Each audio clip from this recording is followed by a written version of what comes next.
Right, this particular tracker knife comes in a lovely black leather sheath, which the knife sits really deep into the sheath itself, only about 2 inches shown or exposed, and you can see how thick this is, the welts on that.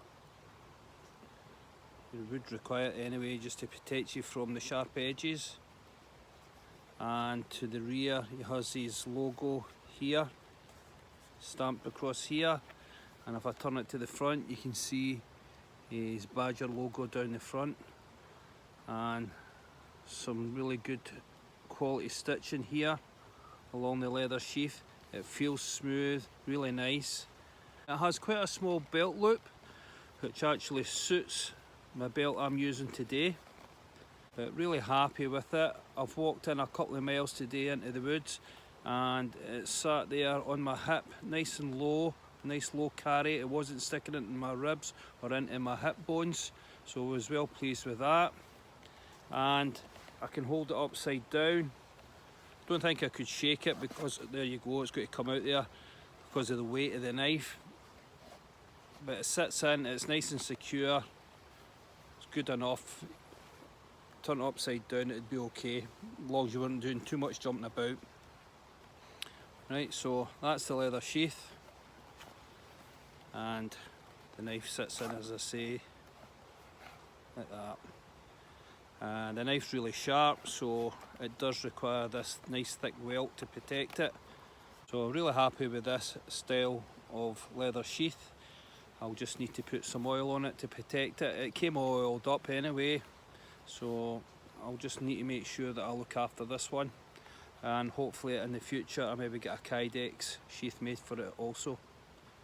So that's the sheath it comes in. So we're going to try the quote around here. We'll see how it works as a gut hook. So,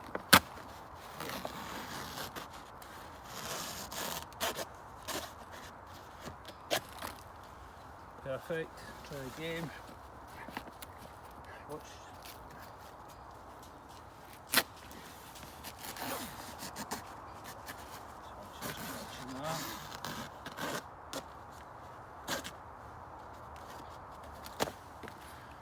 Yeah, so it works really good as a gut hook.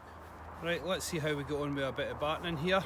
So we're going to use the chopping area here just in front of the coat around, and my batten's a wee bit on the big side. So let's see how we get on.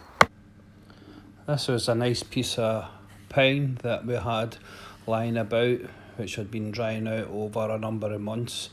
So this was an easy piece of wood for the knife to get through, which it done with the greatest of ease. And you can see where I'm striking the top of the blade at the part where the saw is, it's actually starting to stick into my batten, as the teeth on the saw are really quite aggressive.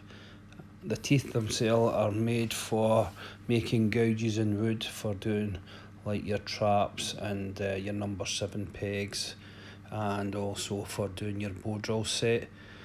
And this will take a bit of getting used to, and I need to hit a bit more round about where the anvil is to get this to stop sticking into the battening. But this is part and parcel with any knife that does have a saw, so this is a new knife to me and it's going to take a bit of time to get used to using it. Right, let's see how we get on with the front here for a bit of splitting. Nice dry pine, reinforced thumb on top with the gloves on.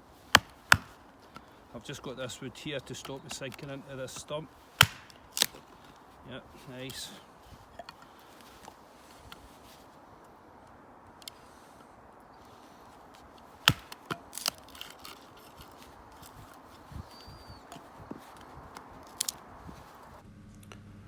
So I started splitting down this wood, and this is in preparation for my fire next weekend. And you can see here the tip at the front of the knife does a great job. The 4mm thick tip really did excel at doing this job, and I was really happy with the results. It managed to get the wood down to pencil size pieces of kindling without any bother whatsoever.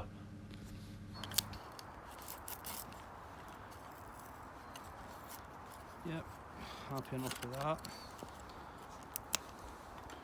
Let's see what it's like with just doing some draw feathers. Yesterday I was doing a dragon style of doing feather sticks. This time I'll do the drawing method. Let's see how we go on with that.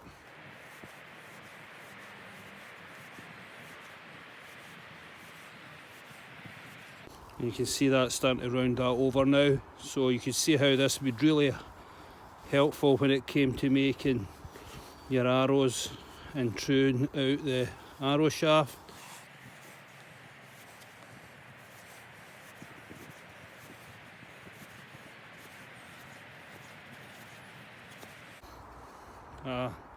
Okay, but I'm expecting to get a lot better than that. Okay, so that'll do the now.